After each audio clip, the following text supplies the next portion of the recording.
Hello, ladies and gentlemen, brothers and sisters.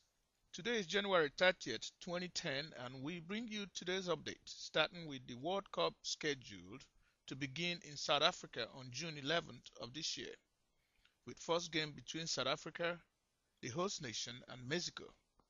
And here we inform you that BBC, ABC, and ESPN, through their many hybrids, will be showing most of the matches. That is good news. Through ESPN.com comes the news that they view this as a major sporting event and will treat it as such. As time goes on, we will inform you of any significant changes and the schedules. The other news from Associated Press is that a lot of the tickets are still unsold. Do your part, people. Buy some tickets. The security situation at the games will be comprehensive and tight, according to the mayor of Cape Town in South Africa, Mayor Dan Plato. And this news we gather from allafrica.com and Cape Agus publication. The South African authorities intend to leave no stone unturned in order to ensure a successful event. Continuing on South Africa and to Davos, Switzerland we go. For the past week, the major economies of the world have been meeting at the World Economic Forum in Davos, Switzerland. And one of the African countries there is South Africa, through their president Jacob Zuma. On the South African Forum, chaired by Newsweek International's editor Farid Zakaria, according to BBC, the issue shifted to from economic policies to personal married life of the president. Well, according to the report, he defended polygamy as his culture and should not be viewed as inferior to any other cultures of the world. President Zuma currently has 3 wives, and there's rumor or publication that a 4th one is on the way. Staying on Davos, Switzerland, we update you that Bill and Melinda Gates were also in attendance and talking vaccines. There they announced a pledge to commit. Are you ready for this? The foundation pledged $10 billion towards research, development, and delivery of vaccines for the world's poorest countries.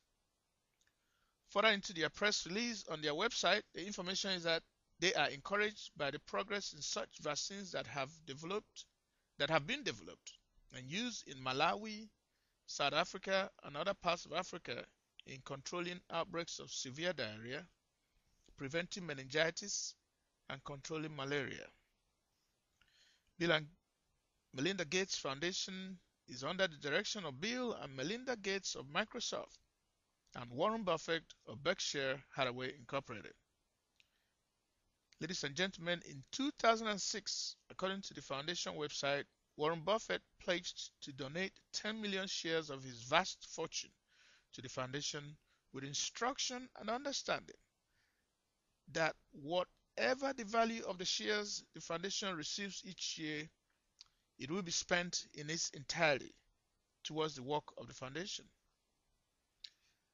Furthermore, foundation documents reveal that the receipts were $1.6 billion in 2006, 2007 was $1.76 billion, in 2008 it was $1.8 billion. And this past year, July 2009, it was 1.25 billion. This is good stuff. All right, continuing on financial news, we move over to the Central African states, and through allafrica.com we gather that the alliance comprising of the countries of Cameroon, Central African Republic, Congo, Gabon, Equatorial Guinea, and Chad have all selected a new governor of the Central African States Bank, BEAC. He is in the person of Lucas Abaga Nchama from Equatorial Guinea. The report continues that he has pledged transparency through his tenure and will do his best to achieve it.